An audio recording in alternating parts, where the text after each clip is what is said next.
Innovation Crunch Lab est un open lab, donc un laboratoire ouvert à tous. Et donc on va y trouver des ressources technologiques, donc des machines traditionnelles, ce qu'on peut trouver dans les Fab Labs, des imprimantes 3D, des découpes laser, de l'électronique, mais également des compétences. Les compétences des personnes de l'UTBM, les personnels techniques, les enseignants, les chercheurs, mais également les étudiants. Et puis il y a des compétences aussi qui viennent de l'extérieur, puisque cette structure est vraiment ouverte à tout public. Elle est juste portée par une université et donc profite également des moyens et des ressources de l'université.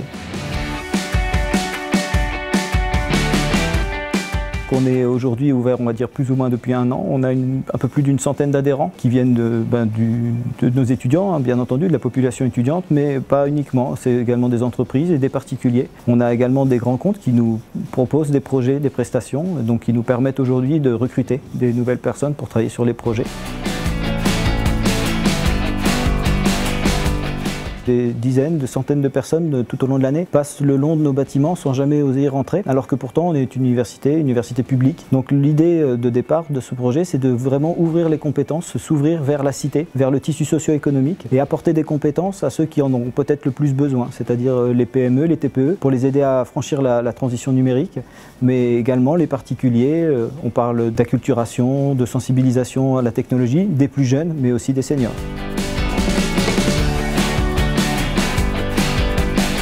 Nous ne sommes pas au départ du projet Erudite, mais la philosophie de ce projet et ce que nous cherchons à faire, c'est-à-dire créer un tiers-lieu et un réseau de tiers-lieux, forcément a une résonance par rapport à ce projet Erudite.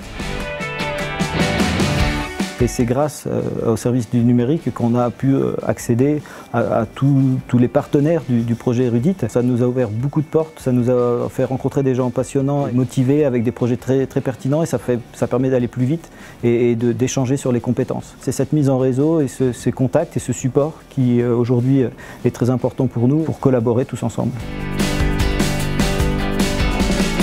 Je crois beaucoup, moi, à la force du réseau, et petites, moyennes ou grandes structures doivent collaborer, doivent cohabiter. Il n'y a pas de concurrence dans les tiers-lieux et c'est quelque chose, je pense, qui doit être rappelé à tous. Il faut utiliser les tiers-lieux au maximum pour le retour d'ascenseur qu'elles peuvent apporter.